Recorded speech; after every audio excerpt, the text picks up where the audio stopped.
At DSW, we ask the important questions, like, what shoes are you going to wear? Whether you're prepping for wedding season, festival season, or just planning the ultimate vacay, the right shoes can make or break an RSVP. So own the moment. You've got big plans, and we've got just the shoes. At the perfect price, of course. Get ready to get ready with Designer Shoe Warehouse. Head to your DSW store or DSW.com today and let us surprise you. They were only on screens for 8 hours today. It's fine. What fresh hell? Laughing in the face of motherhood. You turned your back and the baby rolled off the changing table. With Margaret Aples and Amy Wilson. We have to eat the cupcakes in this order so the Giants win the Super Bowl. A podcast that solves today's parenting dilemmas so you don't have to. Dad guilt is not a thing. Like, dad guilt isn't something that has a name. Hello, everyone, and welcome to What Fresh Hell? Laughing in the Face of Motherhood. This is Margaret. And this is Amy. And today we're talking about mom guilt. Getting rid of it, if that's possible. It's hard to believe we haven't talked about this already in the hundreds of episodes we've done, but we have. I mean, it's certainly been a through line. Yeah. As we say in the biz, but not a specific episode. Yeah. I'm in the throes of some mom guilt right now. I'm a little bit overbooked right now. And I am truly going a couple of days a week where I don't see my kids from sunup to sundown. I more have wife guilt. I mean, I think that my kids are fine, but I definitely feel that my husband is operating on 25 different cylinders, and I feel a little bit guilty about this. It's kind of like household guilt. Yeah, I'm just kind of not pulling my weight around the homestead these days, but it's a season. I feel my sister always says when people say things about themselves, you should believe the opposite. So I'm always wary to make I statements, but I'm going to lean in early. I don't think I have a tremendous amount of mom guilt. I don't think this affects me that strongly. Well, that's interesting because it's sort of like broadly understood to be an absolutely inescapable part of motherhood. So we can talk about why that is, if that is. But it doesn't surprise me that you're like, not so much. I mean, that's sort of your, entry point to it. Yeah, I definitely don't. I just think I need a little bit more mom guilt. I'm like, they're fine. They were only on screens for 8 hours today. It's fine. I mean, I have stuff that tugs at me, but I definitely don't feel a tremendous. My kids are like, you're leaving again tonight? And I'm like, yeah, I got a job. I got somewhere to be. Goodbye. Like, I definitely don't feel that thing of like, I have had girlfriends when we went away or had whatever, my bachelorette back in the day, whatever it was, friends who were like, oh, it was so hard leaving my kids. And my best friend would always be like, I just don't understand when people talk about that. Like, I do not. And now that I have kids of my own, I'm from that school. Like, people who are like, oh, I had to go away from my kids for 2 days. I have a friend in town who is wired totally that way. And she was saying to me, wait until the 8th grade trip.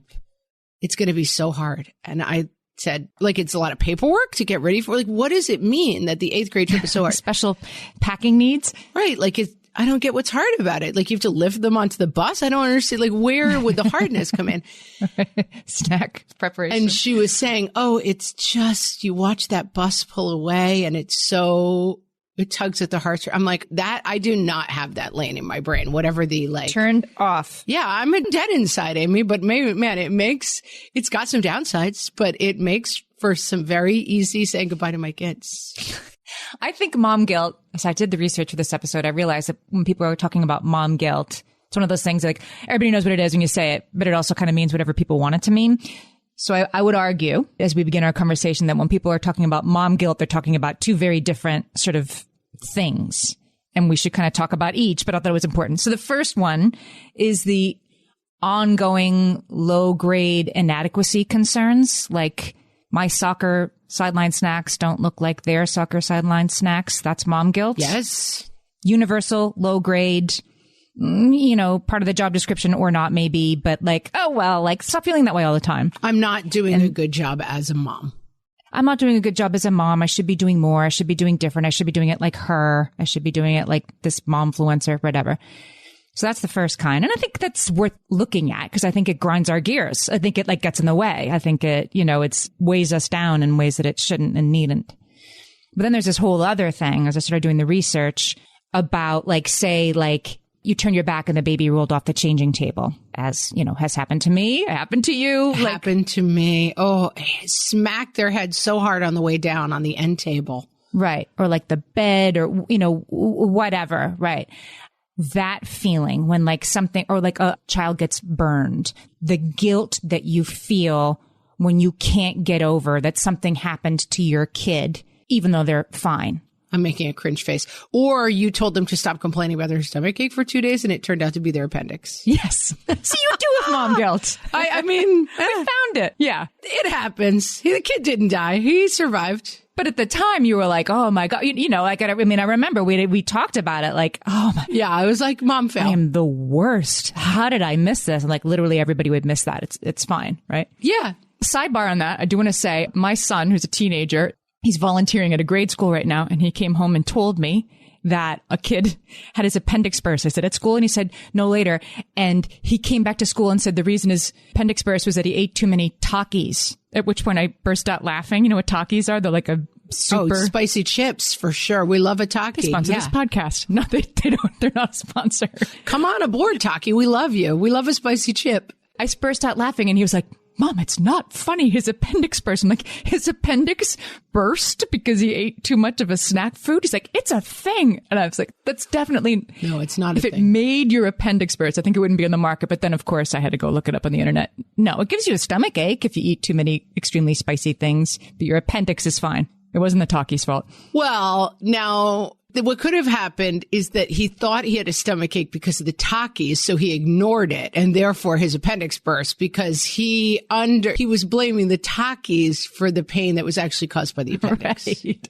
So the Takis were involved. Right. But blaming the Takis will not make your appendix better. But now we've lost our Takis sponsorship. Right. No, I'm defending them, but that's not why. We're team Taki people. But even like, I don't know, a kid who's, taking the more serious mom guilt, like the kid who's born with a developmental delay and you're like, oh my God, I had that glass of wine, before I knew I was pregnant. I'm a bad mother. I think that sort of mom guilt that people carry around with them. My baby's 2 weeks old and I'm not loving every moment of this because maybe I'm a little bit depressed, mom guilt. Yeah, like those are sort of big and more problematic for the person suffering from it, for the mother, and more important, I guess. But they're both called mom guilt. And that's I think that's an overly broad definition, therefore. So the two categories are I'm not doing it well enough in comparison to other moms, and something bad happened to my kid and I feel bad about it, or my kids are just generally not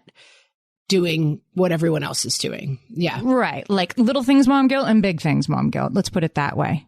Right. And they're both things that are they avoidable? Probably not. Should we try to push back on it and reframe them? I think yes. I think the answer is yes. For sure.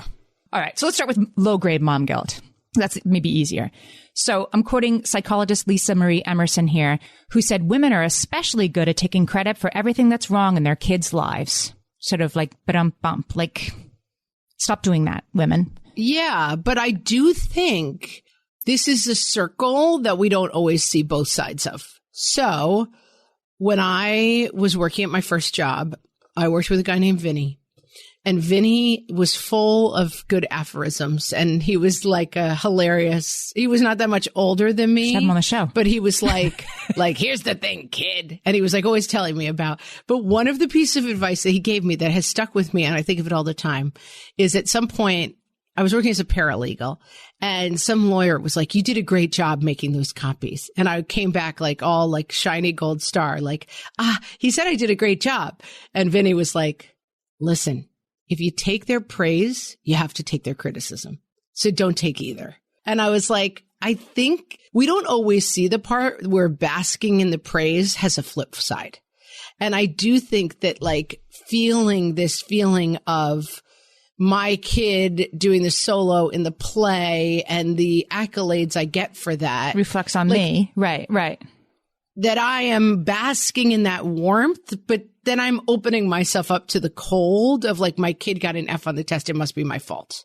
I think that we are a little bit over involved generally with our relationship with our kids. I find that to be true. All right. I have a different thought on this. I have total pushback on this idea because I really I've been thinking about this a lot recently. The idea about like women take credit for everything that's wrong in their kids' lives. So stop doing that. Like kooky women, just stop being like that all the time. It's like, why do you think that we feel the pressure to make everything right? Because when something goes wrong, who is looked to blame? When the kid doesn't have their cleats, when the kid is late every day, when the kid is, not speaking in 2-word sentences by 24 months or whatever, right? It's like society looks at us and we feel bad when we're assume that we've done something wrong to make this something wrong in this kid's lives. But we're not imagining that. Like that's very much the way society is constructed.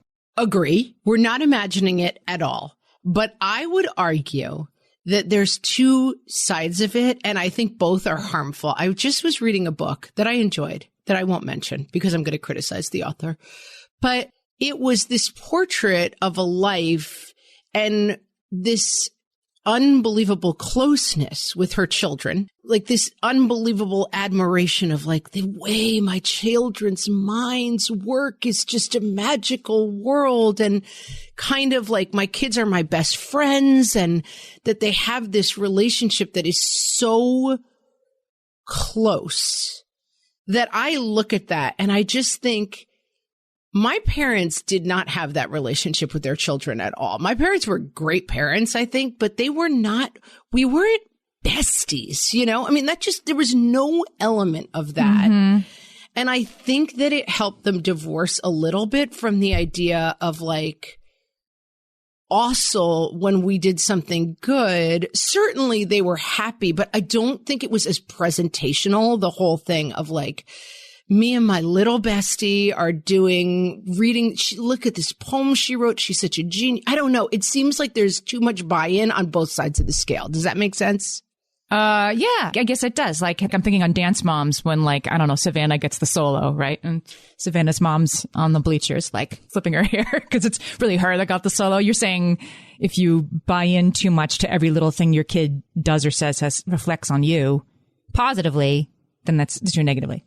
And I don't mean this, listen, this is also societal, but I do think there's a little, like, I feel like my mom dropped me at the front door of gymnastics and then picked me up later. And I'd be like, I landed on the beam. And it would be like, okay, great. Now we're having hot dogs for dinner after we pick up your brother. Like, I do think that we are in a parenting thing where like the expectations of how close we're going to be with our kids and how magical our relationship with our kids is going to be has a very dark flip side. And I think it comes, now I'm going to go rogue.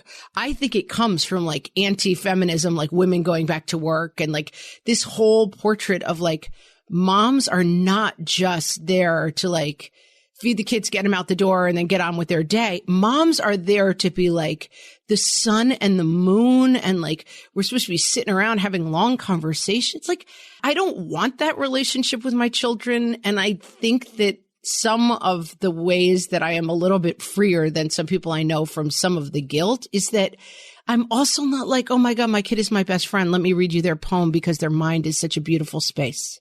I mean, it goes without saying, I suppose, right? Just to back up what you're saying about this being tied up with feminism, that there's like dad guilt is not a thing. Like dad guilt isn't something that has a name that's presumed to be a completely unavoidable and everyday part of their experience, that they're constantly like, but am I really there? And am I doing enough? And did their bento box lunch look like Julia's bento box lunch or whatever? Like it's not a part of your spouse who's taking on like the lion's share of the household stuff right now during this season to support this thing in your career for this moment. I hope he's not like, his head isn't hitting the pillow at night and he'd be like, oh, they didn't finish their green beans. Like, I don't think and it shouldn't. Oh my God.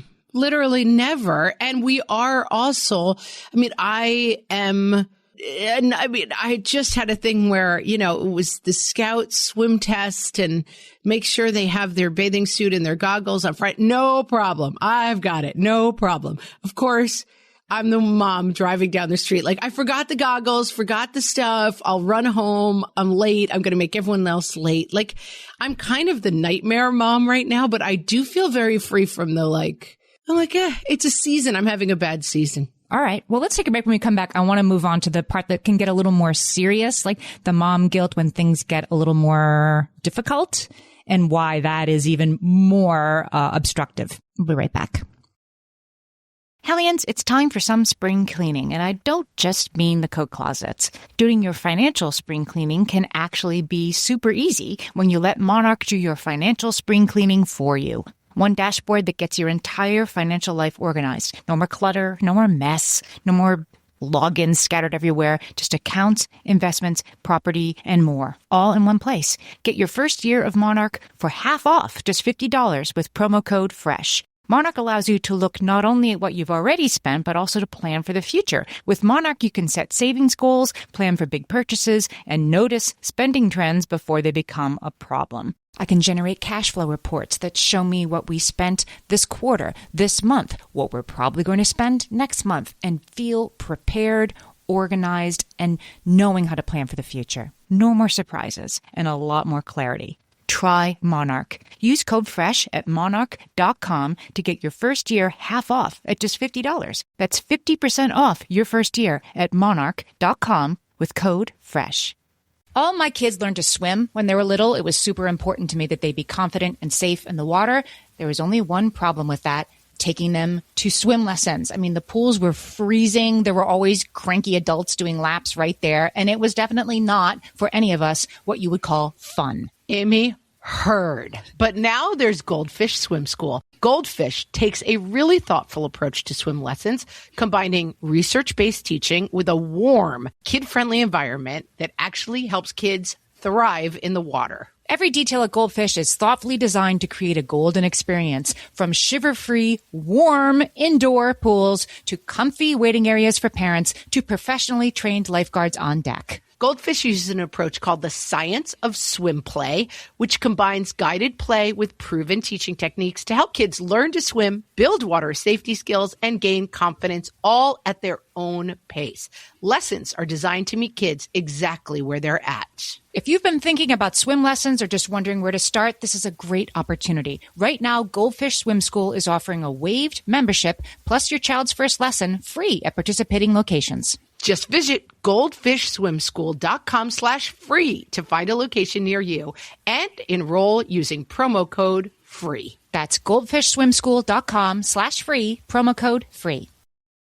Okay, so there was a study of parents of adolescents who were going through mental health struggles, which, welcome to the club. There's a lot of those people in today's society, and the reasons that they felt blame, the parents. And the reasons were that they were bad parents, that they hadn't seen it or caught it sooner or done more, that they had somehow passed on bad genes and made this happen, or that they had created this like family environment from the beginning that had made these things happen. And not for nothing, this is not coming from, again, this is not just like, oh, if only you could be relaxed and be cool. Like, this is coming from, like, autism was considered the result of refrigerator moms, which was like cold and unloving moms cause children with autism, right? Like, neglectful moms cause kids to be drug addicts. Like, this is not just something. Permissive moms cause kids to be impulsive, right? And yeah. And this is definitely something that, I mean, you hear and see all the time when something happens. You know, I live in a kind of a small town. Something happens in town. Oh, well, they must not be getting something at home because they did this thing. It's like, kids also do stupid things. All kids do stupid things. Right. Right. And the idea that, I mean, particularly in the case of a kid who's struggling with mental illness, that it's because you're a bad parent or like you didn't have family dinner enough times. And we can stand outside that and be like, that's not why. That's not why, right? Like, depression is chemical. But when you're the one whose kid's going through it, most parents report feeling self-blame on one or all of those categories. Like, it must have been something I did or didn't do that's making my kids struggle. For sure. Yeah, I think that makes sense. Even kids who are, I mean, there's a lot of magical thinking that goes on around kids. And I was just looking at something that was a book that gets sent home from kids with a hospital. And we talked to somebody about this, that like part of like having a sibling in the hospital is they send home like literature and books that tell the other kids in the family, like, you didn't do anything to cause this, even like a brain tumor or something, you know? It was our guest who was on Mr. Rogers' Neighborhood who was a Fresh Take guest of ours. I'll put the link in the show notes. But talking about this idea that like she would work with puppets, she would bring puppets into children's hospitals. And I just saw it referenced somewhere else that like a sibling would think, well, my sibling has a brain tumor because I yelled at her last week. And I think that kind of thinking seems kind of comical, but we just have such a tendency to see the world as a place that we create and that we have a role in everything that happens. And that's just fundamentally pretty misguided. It's actually not the way the world works. I think you were so dead on saying this. So Dana Dorfman, who's another guest we've had on this show, she wrote about mom guilt. I'll put the link in the show notes for the article, but she said that mom guilt is magical thinking. And similarly, she says mom guilt is a result of magical thinking in your primitive brain. And she said we become like a child who feels responsible for his parents' divorce. So same kind of thing. And the reason why, she says, is because your brain thinks that if you can be at fault, i.e. in charge of what's going wrong for your kids, then you're in control. Then you can also be in control of making it right. You can fix it. You know, the migraine headaches, the, seizures, things that are not in your control. Well, if I can just figure out what I did wrong, then I'll be able to fix that and then it'll go away. It totally makes sense. Yeah. No, I mean, and it's funny because while I talk about not having a ton of mom guilt, I do have a ton of OCD behaviors. And I mean, I laugh at like, mom guilt, let it go. But I am a person who is we have to eat the cupcakes in this order so the Giants win the Super Bowl. And I'm convinced that I won the Super Bowl. Why didn't they send me a trophy to my house when I only ate the cupcakes with the opposing team's logos on them while we were there's a way to do it. And I think that's right. This illusion of control that in fact, what's difficult. And I think that's also a reason why when we see other people's kids, I saw those kids drinking in the park. Well, the mom isn't doing it. It's illusion of control, right? That I have good kids because I control my kids. They have bad kids because they don't control their kids. Therefore, I will never have bad kids because I am in control. And then you do have bad kids, and that's where the mom guilt comes in. Yeah. And I still think that this is another thing that buying into the judgment, I think the gossiping about other people's kids and the really over buy-in, especially in a small town, the over buy-in to let's all pick apart what other people are doing is really dangerous behavior because it ratchets up the pressure of this illusion of control. Right. You know what I mean? When I was young and doing comedy, a lot of my time was spent goofing on other people, just walking through the world and being like, did you see that way that person was walking? Look at that hairdo. That just in a group of funny people that I was in, what we would call dining out on other people was my major pastime. Just basically being like, oh my God, Amy, did you hear her? It's I spent so much of my time just feasting on the bones of others. And I found that my self-esteem and my self-confidence was very, very low. And I made the connection that because I spend all my time thinking about other people and picking them apart, I see a world in which that's how people behave. And I always assume that wherever I go, people are doing that to me. Spoiler alert. They're not. This comes to the greatest advice I've ever gotten, which I've said many times. My ex-boyfriend said to me at some point, 10 years into this operational system of me, being the comic who always could see what everyone else was doing wrong and constantly being like, did you see how she was looking at me? She was thinking this, she was thinking that. And my ex-boyfriend said to me, I could picture the room we were standing in because it was that big of a revelation. Your life would change so much if you could realize how rarely anyone else ever thought about you. And it really was oh my God, I'm living this whole life where I'm just looking at everyone to pick them apart and assuming that everyone is doing the same. And it's a very fraught way to live. I think if you can let go a little bit of the picking on other people, it frees your mind to be right, it doesn't matter what other people think of me either. Although you were just saying you live in a small town, people do talk about other people. You're not totally imagining that that's happening. Totally not imagining it, but I do think distancing yourself from it a little bit, it only works if you care. Mm-hmm. And it's hard to say you don't care. Like, obviously, if I know people are laughing about me and talking badly about me, it bothers me and I don't like it. And people do talk badly about me, I'm sure. But if I'm not participating in either side of it, I feel a lot less pressure. If I'm not in the mix, if I'm not at cocktail parties being like, did you see their house? Oh my God, the shingles are falling. Like, if I'm not participating in the side that I'm feeding myself with it, I am much less prone to worrying about what other people are saying about me. That makes sense. I think I've really freed myself from this to some degree. Well, let's talk about some of the other problems that can result from mom guilt, because there are some. I mean, besides like, who wants to live this way, right? Like that's enough reason to change it. But there are other ones too, right? So there was a study that looked at moms who were dealing with a couple of different things that they were feeling guilty about. A kid's brain injury, like, okay, that may or may not, maybe the kid fell off a trampoline and maybe they had a brain tumor. Like, it has nothing to do with the parent directly. Or maybe you dropped them. Like, that's the thing. Right. Like, maybe the thing that all of us have done 20 times turned out terribly for you. Right, right. And can you imagine being that parent? And the third example was that, and it was adolescence mental illness. And the third one was like, oh yeah, this one, nursing difficulties.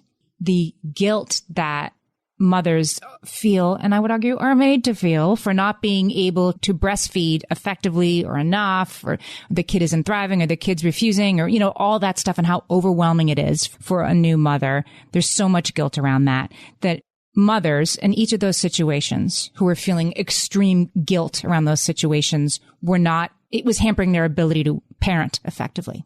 Because of course it was. Gosh, it reminds me of the serenity prayer. Like, grant me the wisdom to like change the things I can. It's Lord, grant me the serenity to accept the things I cannot change, the courage to change the things I can, and the wisdom to know the difference. It's so much of what we're talking about is foundationally that. It's the misperception of what you can and can't control. And I think that this is something that I had terrible OCD and anxiety as a person in my 20s and thought a lot about control and not control. And then I didn't have kids until I was 37. And I definitely remember talking to moms in my birthing class about their birth plan and like, oh, but my birth plan is this and I'm going to do that. And I'm like, why are you making a birth plan? Like, isn't a birth like 90% things you have no control over, you know? And then talking to people afterwards, the birth plan didn't go as planned. And I have this disappointment around it. And just thinking like, I understand where the anxiety comes from, but I do think that the wisdom to know the difference between things we can and cannot control is central to what we're talking about. Do you think so? I do. I actually have a whole like essay in my book about my birth plan and how it got in the way, that there was any moment when I was holding my new baby, when of course my first birth went nothing like our birth plan, that I was holding my baby and had even that 1% of like, oh, I got the epidural, I caved. Like, that was such a preposterous thing to put on myself in that moment. And I wish that I hadn't done it. Yeah, for sure. Yeah, I think that's right. It's like my friend's mom has the expression, don't borrow trouble. And it's like we borrow so much trouble with that stuff, which is like, even in a small, funny way of like, we were talking about vacations, right? The vacation is going to look exactly like this. And my sister's planning a trip with one of my kids. And we keep talking about like, you can plan for lots of stuff, but your expectation has to be that only 10% of that stuff is going to actually happen because you're traveling with a 12-year-old, you know? And so it's trying to identify the things that you have control over and figure that out. I have another thought about that. Let's come back after this break. Okay. My favorite skincare products actually feel more like self-care, like they're so nice to put on and they smell so good that I'm actually happy when I get to that part of my day. And I swear that is how I feel about Osea's anti-aging body balm. Amy, you are usually the lotions and potions queen on this podcast, but I have to say, hard agree. Osea's anti-aging body balm is a liquid silk body balm that combines the lasting hydration of a lotion with the firming power of a serum, leaving skin smoother and firmer. This body balm is clinically tested and designed to deliver visible results you can see and feel. So we've gotten to use this product for a couple of months now, and I swear I have really noticed firmer and smoother skin, like on the back of my hands. It's like getting a mini spa treatment from head to toe. Get a spring-worthy glow with clean, clinically tested skincare from Osea. And right now, we have a special discount just for our listeners. Get 10% off your first order site-wide with code FRESH at OseaMalibu.com. That's 10% off your first order with code FRESH at OSEAMalibu.com. Amy, let me tell you about a magical place that is so exactly designed to be enclosed space, year-round fun for the whole family that I bet you already know what I'm going to say before I even say the name. Let's say it together on 3. 1, 2, 3. Great Wolf Lodge. You got it, Amy. My kids loved Great Wolf Lodge when we went. You probably already know that it has a huge indoor water park with a wave pool, lazy river, a bunch of massive water slides. But then your pack can hit the other attractions because wait, there's more. Great Wolf Lodge has adventure-packed attractions like Magi Quest, a live-action game kids can play throughout the lodge, plus the Northern Lights Arcade. Spent some quality time there, so your kid who loves the lazy river and your kid who loves fantasy games will both have a great time. Great Wolf Lodge also offers great dining options and complimentary daily events like nightly dance parties, all under one roof. Unpack the car once and you're settled in to have fun. And with 22 lodges across the country, you're always a short drive away from adventure. We've both had such great times at Great Wolf Lodge, so bring your pack together at a lodge near you. Learn more at greatwolf.com and strengthen the pack. And now, things moms say in spring. From the What Fresh Hell podcast. We need to clean up the playroom. We need to clean out the garage. Oh, we need to clean up the yard. Clean out your rooms. Anything that's still on the floor in 1 hour is going in the donate bag. Have they canceled your soccer tournament yet? It really looks like it's going to rain. They still haven't canceled? Check your email again. Are they really going to play this tournament when it's 48 degrees and raining? They are really going to play this tournament. I should have brought an extra sweater and a book and a thermos, and I should never have let my kids sign up for soccer. Get off screens, you guys. It's finally gorgeous out. Go outside and play. What are you doing inside already? Who tracked all this mud onto my rug? How did you get so muddy? You were outside for like 3 minutes. I thought I liked spring. I must have been thinking of a different season. We don't need to take some expensive trip for spring break. We're just going to stay home and enjoy the time with the kids. Remind me next year when I say that we don't need a spring break plan. That is a huge mistake. Turns out we are not a just enjoy time with the kids kind of a family. This has been Things Moms Say in the Spring. From the What Fresh Hell podcast. I think that what I'm coming to is it's like I always say, my mom always says, like, you can only deal with behavior. You know, you can't deal with like, you're this type of a person. Like, it's like a young person's argument to be like, Amy, you're just the wrong kind of person and I'm going to help you fix yourself. It's like, Amy, I am going to leave if you're more than 10 minutes late, whatever. Like, you can only address, which by the way, total reverse problem there.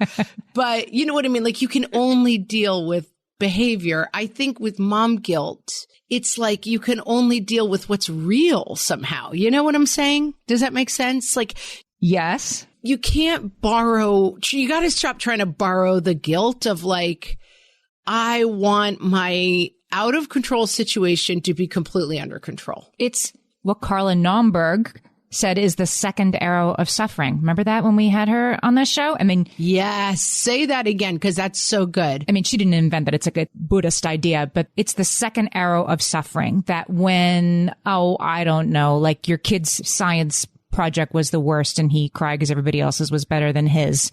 There's that happened. And then on top of it, you're taking the arrow and like jabbing yourself with it in the side again, like, and also you're a bad mother. Like, it's right. You're bringing it on yourself and giving yourself two things to be upset about when you put the mom guilt on top of the thing that you or your kid might be struggling with.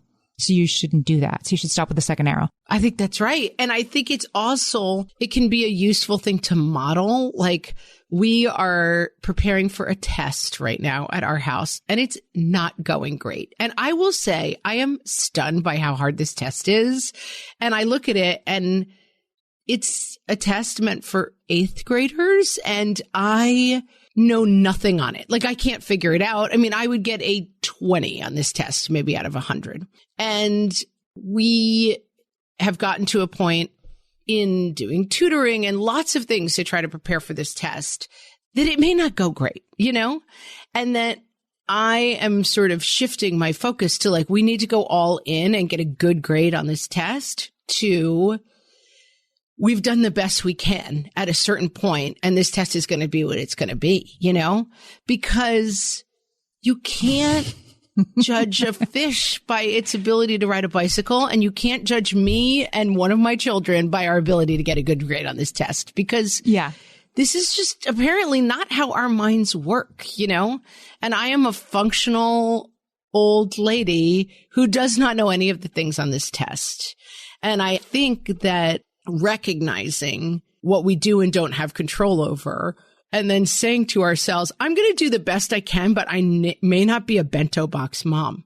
I'm going to do the best I can. It's separating out on the way in, right? Like, this is, okay, like if my kid fails this math test, I'm making this up, and they have to do some extra math stuff this summer, that might be like a logistical hassle and something I'll need to give some additional support around, but that will happen or it won't happen. But the like, oh, idiot, why are you such a bad mother? Why did you not study math more when you were a kid? Whatever you're going to beat yourself up about. Like, that's the optional part, right? And I understand why you're feeling that way, but you need to kind of notice it on the way in. Be more mindful about like, here's what's happening and here's the thing I'm laying on top of what's happening.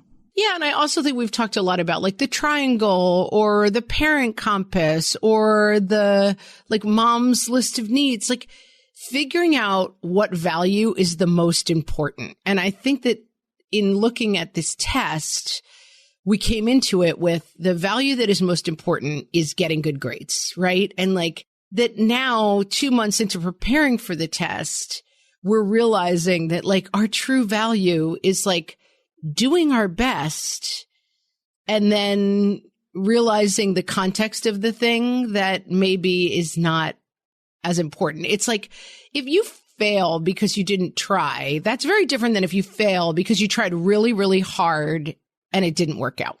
And I think giving voice to those kind of things for your kids and for yourself is, okay, so we are now in a 3-week period where I am so busy at work that like, I'm not making a single meal. Dad doesn't love to cook. You're going to have pizza maybe 3 nights a week. One of my kids just said like, we're having pizza again? I was like, yes, because you found the outer edge. I was going to say kids would always want pizza for dinner, but there's some point where he's like, maybe that kid will learn. Yeah, maybe. But I think that it's like, does it pull at me a little bit? Like, I have kids who aren't even getting fed a meal at night, but what I'm doing is a passion of mine and I want to do it. And it's more important than my kids not having pizza 3 nights. Like I think that maybe what I'm coming to in this conversation is that the more you can have clarity of mind about what's going on, the best defense you have against mom guilt. Yeah. And again, like I can stand outside this, like you're not saying like, I'm never going to cook for you guys again. And you're out in the backyard, like smoking a cigarette, like Betty Draper, right? Like this is like, I mean, I'm not saying it's never happened, but okay. A couple of weeks, right? And then it's going to go back to the way things were. And your kids will be so proud of you for this achievement that you do. I mean, I also think it's worthwhile. And sometimes we're too hard on ourselves as mothers and we forget the part where our kids need to see us achieve things and be proud of us, whether it's running a marathon or starting a business or, you know, just being good at things besides showing up at drop off with the thing they forgot. You know what I mean? It's important for our kids too, but we're still like in a very dated way, I think. I'm quoting Laura Bazelon here. She wrote a book called Ambitious Like a Mother and talks in the book about how ambition still feels like it's sort of antithetical to good mothering and that we kind of need to get past feeling like we're doing something wrong when we're preoccupied by something other than our kids' gymnastics lessons. Yeah, I think that's right. And the idea of what a good parent is that sometimes it's like we're chasing the wrong we're like pounding on the good parent door and trying to get in. And like 2 doors down is an open door that's like, all right, parent, but really happy parent, who's doing well and is not stressed out.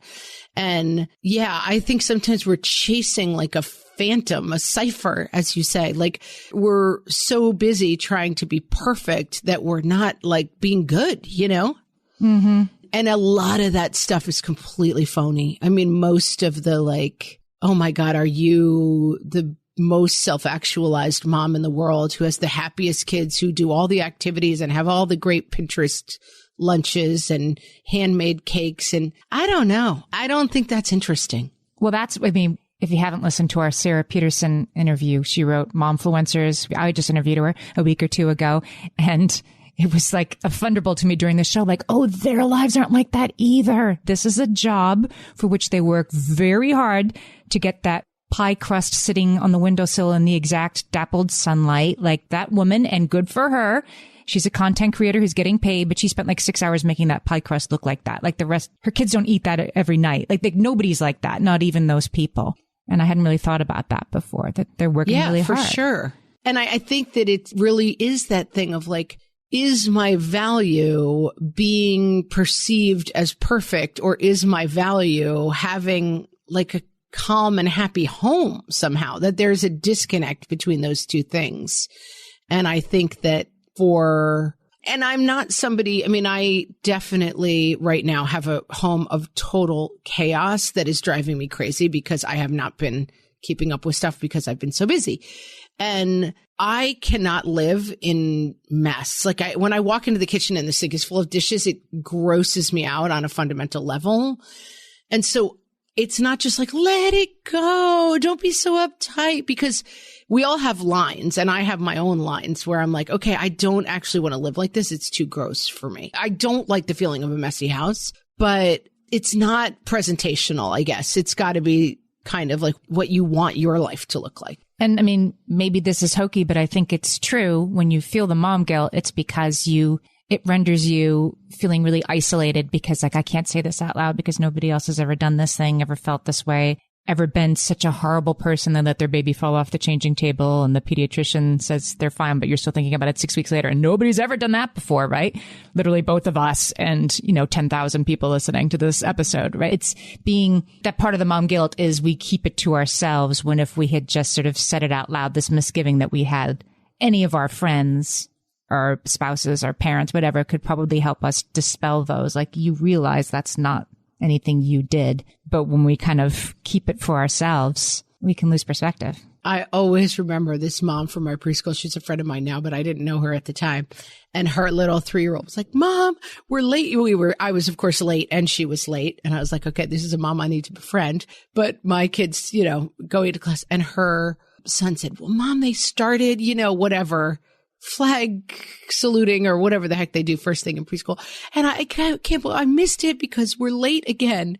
And she just turned to her son. She's from Alabama. And she's like, well, honey, you were born into the wrong family if you wanted to be one of those on-time kids. And I just thought, like, what a good perspective. Like, this can't be fixed. And not like, oh, I'm so sorry, this is terrible. I was like, well, listen, this is the way it is. We're a late family. Sorry. You should have been born into one of the on-time families if you wanted to be here for Flag Day. I would argue that she can't live in that, like, complete, like, oh, well, I let it roll off my back 100% of the time. But she did for that moment. No, I'm sure she doesn't. But I think she does for a lot. She has a self-acceptance around, like, we're not the... Now, also, I've been to her house. She has beautiful parties with Canada. I mean, she's got a beautiful hostess stuff. She's not just totally laid back, but I think the more we can say, like, well, we're not the best. We're not the worst. We're somewhere in the middle, and this is how we roll. It's just, it makes it easier for all of us. You solved it. Solved it. Have you joined our mailing list? Go to our website, whatfreshhellpodcast.com. There's a link there. I'll also put a link in the show notes for this episode. You can sign up for our mailing list. You get our newsletter once a month, which just has some of our favorite episodes, some of the best sponsor codes and deals from the ads this month, things we're reading and watching and listening to. You'll also get occasionally recipes, what Amy and I are reading, little behind the scenes fun facts. There's a lot in the newsletter. And listen, it only comes once a month, so it's not there to bother bother you. So sign up. Sign up. And with that, we'll talk to you next week. Talk to you next time. Bye.